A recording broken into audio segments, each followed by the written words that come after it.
বিসমিল্লাহির রহমানির রহিম। আসসালামু আলাইকুম।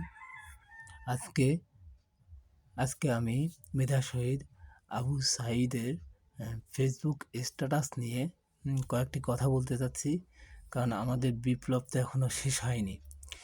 আর আবু সাঈদের এই ফেসবুক স্ট্যাটাসটা বিপ্লবীদের আজীবন প্রেরণা যোগাবে।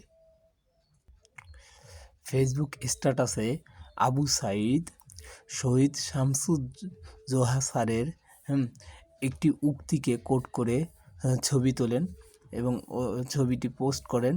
ওই উক্তিটি শহীদ শামসুজ্জোহা স্যার 17ই ফেব্রুয়ারি 1969 সালে শিক্ষক সভায় করেছিলেন।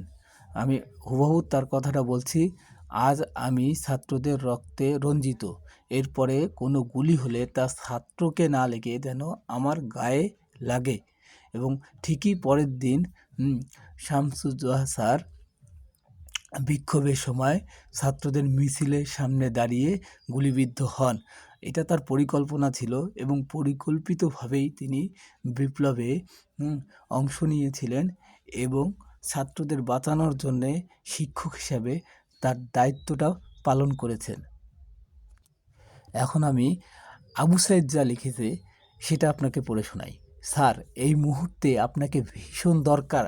স্যার, আপনার সমসাময়িক সময়ে যারা ছিলেন সবাই তো মরে গেছেন, কিন্তু আপনি মরেও অমর। আপনার সমাধি আমাদের প্রেরণা, আপনার চেতনায় আমরা উদ্ভাসিত।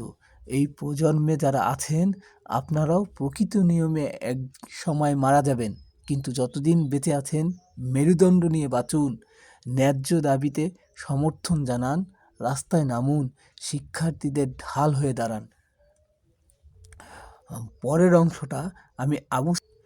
পরবর্তী অংশটা আপনাদের আমি আবু সাঈদের নামে করা উইকিপিডিয়ার পেজ থেকে পড়ে শোনাচ্ছি। আমি আবার প্রথম থেকেই পড়ি। আপনারাও প্রকৃত নিয়মে একসময় মারা যাবেন, কিন্তু যতদিন বেঁচে আছেন মেরুদণ্ড নিয়ে বাঁচুন, ন্যায্য দাবিতে সমর্থন জানান, রাস্তায় নামুন, শিক্ষার্থীদের ঢাল হয়ে দাঁড়ান, প্রকৃত সম্মান ও শ্রদ্ধা পাবেন, মৃত্যুর সাথে সাথেই কালের গর্ভে হারিয়ে যাবেন না। আজন্ম বেঁচে থাকবেন শামসুদ্দোয়া হয়ে। অন্তত একজন শামসুদ্দোয়া হয়ে মরে যাওয়াটা অনেক বেশি আনন্দের, সম্মানের আর গর্বের। আবু সাঈদের স্ট্যাটাসের এই শেষ বাক্যটি আজন্ম মানুষকে প্রেরণা যোগাবে যে শামসুদ্দোয়া হয়ে মরে যাওয়া, অন্তত একজন শামসুদ্দোয়া হয়ে মরে যাওয়াটা অনেক বেশি আনন্দের এবং সম্মানের এবং গর্বের। আচ্ছা, আবু সাঈদকে নিয়ে করা এই উইকিপিডিয়ার পেজটিতে প্রথমে আপনি তাদের আবু সাঈদের ব্যক্তিগত জীবন, তার কোটা আন্দোলন, তার মৃত্যু এবং মৃত্যু নিয়ে তার মামলা করা হয়, যে মামলার নাটকের কিছু অংশ আপনারা এখানে পাবেন, যে পুলিশ কিভাবে তার মৃত্যুটাকে অন্য খাতে প্রবাহিত করার জন্যে মিথ্যা মামলা দেয়, এবং তার প্রতিক্রিয়া এবং আরও কিছু তথ্য আপনারা এখানে পাবেন। আমি আশা করি আপনারা সবাই আবু সাঈদের জন্য করা এই উইকিপিডিয়া ব্লগ সাইটটিতে ভিজিট করবেন। আচ্ছা, এবং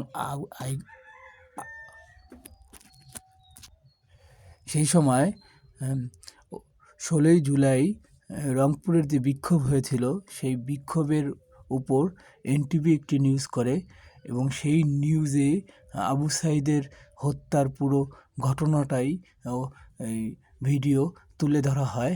আমি সেই ভিডিওর লিঙ্কটিও ডিসক্রিপশন বক্সে আপনাদের দিয়ে দিব, যাতে আপনারা এটা সংরক্ষণ করতে পারেন আজীবন, যা আপনাদের প্রেরণা যোগাবে।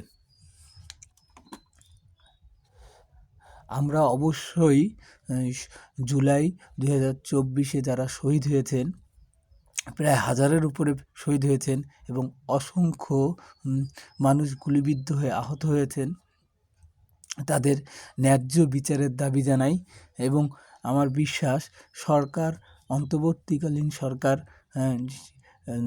তাদের থাকা অবস্থায়, তাদের মেয়াদকালেই এই বিচার সুন্দরভাবে সম্পূর্ণ করে যাবেন এবং শহীদেরা তাদের ন্যায্য বিচার পাবেন।